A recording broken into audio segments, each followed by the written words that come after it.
I caught you cheating, Susan. I just returned from a business trip when my mother-in-law suddenly came at me with a triumphant grin, accusing me of infidelity.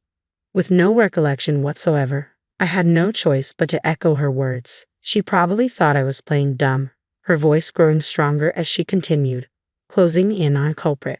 I had a hidden camera set up in the car. Lately, I've noticed some things left behind that don't belong to our family, men's belongings. Not just once, but several times. I've been suspecting that a man other than a family member has been riding in our car. That's why when you took the dash cam for repair, I was convinced you tried to cover up evidence under the guise of repair, didn't you? Then, she conveniently mentioned my recent business trip, alleging that I had been with an affair partner all this time, ensuring that I wouldn't be caught on the dash cam. But unfortunately for me, she had her own camera set up. I'm sure everything has been captured on it, she said. There are 2 cars at my in-laws' house, and one of them was used by everyone living there, which included me. The car designated for everyone's use had an interior dash cam recording details of both road trips and inside the car. My mother-in-law, suspecting my infidelity, had it set up to gather evidence. When I sent it for repairs, she immediately assumed it was to conceal evidence. I was at a loss for words. Why did she suspect me to this extent and confidently assert that I was cheating? Most likely, it was because of my past job as a hostess at a lounge during my college days. My family wasn't wealthy, so I worked as a hostess to pay for my college tuition. My parents suggested I apply for student loans, but I declined. Working as a hostess provided flexible hours, mainly at night, allowing me to plan around my classes and other activities. Socializing with older men provided valuable learning experiences about economic structures and different industries, which proved useful in my current job. When I started dating my husband Mike, he knew about my past but didn't disclose it to his family, especially his conservative mother. However, during a visit to his parents before our marriage, his mother discovered my past job and erupted in outrage, demanding that Mike break up with me. Mike defended me, explaining that I only worked as a hostess serving drinks and having conversations, but his mother's reaction had already tainted her perception of me. I knew that, so why didn't you tell me? Mike sighed deeply. Because I knew this would happen. I was waiting for the right time to talk to you about it. How did you find out, anyway? With some hesitation, his mother replied in a faltering tone. Melissa started talking about how she wanted to work as a hostess to earn money. She apparently came across a top all-time popular hostesses article online and found Susan. Melissa is Mike's younger sister. She's into flashy things, has a tendency to change boyfriends frequently, and definitely fits the typical image of a hostess in general. So it's okay if your own daughter wants to become a hostess, but it's not okay for anyone else. As Mike spoke with a mixture of exasperation and disbelief, his mother's voice grew shrill. I never said it was okay for her. How rude. But you didn't scold her like this, did you? Well, when you brought this woman here the first time, I thought she was a respectable young lady, and I was relieved. I didn't know she was a filthy woman. She deceived us. Susan is indeed very responsible. She worked as a hostess to pay for her tuition, not for mere leisure like Melissa. She didn't neglect her studies and quit right after she graduated. She even secured a position at a reputable company. Her performance at work was even better than mine.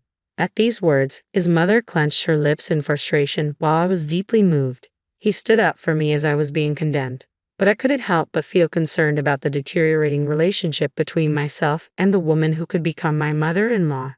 Just as I was contemplating the challenges of marrying Mike despite my love for him, he surprised me with a proposal. But what about your mother? She would absolutely be against us getting married. Don't worry about her. My dad used to take his clients to lounges with hostess services for business, so he understands. He actually helped me convince my mom. Really? Absolutely. While I was skeptical, Mike was full of confidence. Despite my lingering anxiety, I chose to trust him and nodded in agreement. Our plan was to find a place for the 2 of us to live together after getting married. Mike, being the second son, always joked that if anyone should live with their parents, it should be the eldest son. His older brother wasn't married at the time but had a fiancée, so I naturally assumed they would be the ones to move in with my in-laws. But then we'd rather have Mike live with us. To my surprise, my mother-in-law, who had previously belittled and criticized me as the filthy woman, was the one who brought up such a proposition. I couldn't fathom her intentions, but since we had already pushed through with the marriage against her wishes, I couldn't refuse when Mike voiced his worries, asking if I was going to be okay. I confidently assured him that I was going to be fine. Shortly after our marriage, we began living in Mike's parents' house. Our newlywed life consisted of living together with my in-laws and sister-in-law. Melissa had actually gotten married a little before us, but her husband was immediately assigned to an overseas business trip, so she remained at her parents' house. Just like Mike said, my father-in-law was understanding and treated me kindly. It helped that I had experience conversing with older men, so our talks were quite engaging. My mother-in-law didn't seem to approve of that aspect of me either. "She's just fooling you, dear." I could hear such backbiting quite frequently. She spread rumors in the neighborhood about me being filthy, and when she saw the designer items I had received during my days as a hostess, she would make snide remarks about my spending habits. At first, Mike and my father-in-law would scold her, but the shrewd woman eventually started to harass me when they weren't around. "Hey, since you're so extravagant with your spending, you shouldn't be keeping money around. Just leave it all to me, and I'll manage it for you." She had the audacity to come to my room and say that, leaving me dumbfounded. "I'm not wasting money. These designer items aren't recent purchases. Plus, if I were to entrust anyone with my money, it would be Mike." "You're just deceiving Mike. Even if you gave it to him, you just pester him for money and end up spending it all. I should be the one to hold on to it. Besides, the other day, I witnessed you returning home after drinking with a man. You seem to have a penchant for men, don't you?" That man happened to be my boss. If you work for a company, it's natural to occasionally socialize over drinks, isn't it? Always making excuses, she demanded. "Just hand over your money to me." I was at a loss for words. But since I'm not someone who spends a lot of money in the first place, it wouldn't inconvenience me much even if I were to give her a portion of my salary. So, I replied, "I guess I could give you about half of my salary, but remember, it's my money that you'll be managing, so don't use any of it." "How could you say that? You were really rude." That's how I ended up giving half of my salary to my mother-in-law each month. She would come to my room to collect it, perhaps to keep it a secret from Mike and my father-in-law. Melissa, my sister-in-law, was more favorable towards me.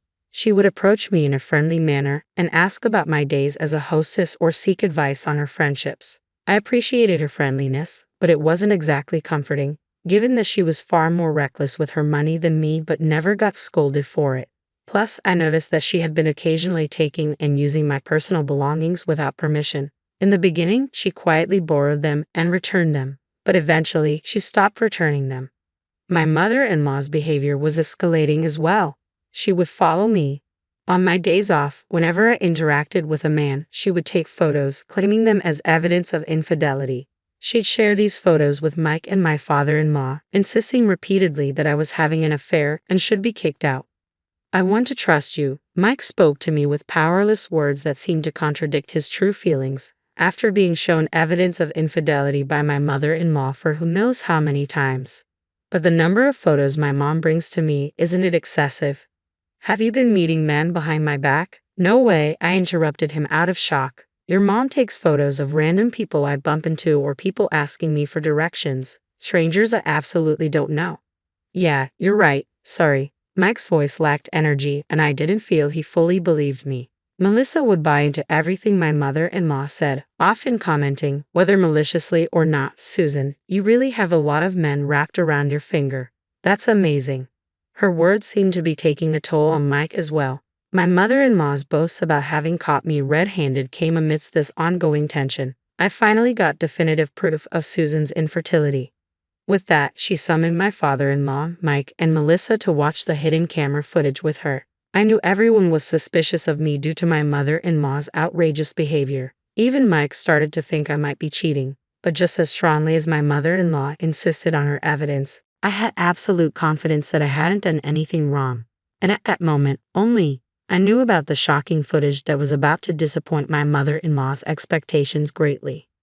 My mother-in-law pressed the play button, and immediately the inside of a car was projected on the screen. Everyone except me held their breath. What appeared on screen was, in fact, Melissa indecently dressed and flirting with a man. That's right, I was the only one who knew about this. The man's belongings that did not belong to the family, as my mother-in-law had put it, were the belongings of Melissa's lover. What? Wait, what's going on? My mother-in-law spoke so fast and pressed the pause button on the remote several times, but perhaps due to her panicking, her fingers couldn't actually press the button, and the image of Melissa and Desiree continued to play. Melissa's voice filled the room. Stop it. Turn it off, she cried out in a voice filled with anguish, on the verge of tears. Why? Why did this happen? But Melissa deleted all the footage from the dash cam. When I opened my mouth, everyone turned to look at me. Clearing my throat, I continued. Earlier, your mother didn't mention that this footage was from her hidden camera. You let your guard down because you thought you had deleted your own affair from the dash cam, leaving only mine. Melissa, with a look of despair, directed her gaze towards her mother. Why would she put a hidden camera? That's awful. It's like you're spying. If you wanted to capture Susan's infidelity, you should have at least told me about the camera. And why didn't you check what was being recorded? I can't believe this. Those words sparked anger on Mike's stunned face. What the heck? You're okay if Susan is the victim of a hidden camera, but not you? Cut the crap. It's okay, Mike, I said, and continued. You know, Melissa, dash cam data is usually stored on a memory card and can be recovered even after being deleted. The dash cam was acting up, and because I knew that you've been deleting things, I had it restored while it was being repaired. So, your fare is recorded on the dash cam too. Oh, and obviously, there's nothing of mine. I never cheated. Tears swelled up in Melissa's eyes as she stared at me. Why? Why would you do this to me? We were getting along so well. Normally, you don't just take things that belong to someone you're close to, do you? And didn't you, along with your mother, keep saying that I was having an affair? If it really was a relationship based on mutual respect, we wouldn't do such things to each other. It's only natural to be angry if someone does that. I didn't take anything without permission. Melissa passionately argued to the point of straining her voice, but such lies won't hold up. Yes, you have. I even have evidence. You didn't notice the hidden camera in my room that has been set up for a long time now, did you? Yes, for a long time. I could see my mother-in-law's body tense up at those words. A smile crept up on my face. Well, it looks like he finally figured it out. It's captured on camera, the day you came to my room and accused me of being extravagant with money, demanding that I hand over my salary. I even have footage that shows you coming to my room every month to collect the money. My mother-in-law's face turned deep red. That's because you squander your money. I was just holding on to it for you. So, where's all this money you've been holding on to for me? No rebuttal came. My mother-in-law's face remained red, and her teeth clenched in frustration. I know what you were up to. You've been following me every time I leave the house. But I've also been following you when you go out, and you know what? You've been going to male strip clubs, haven't you?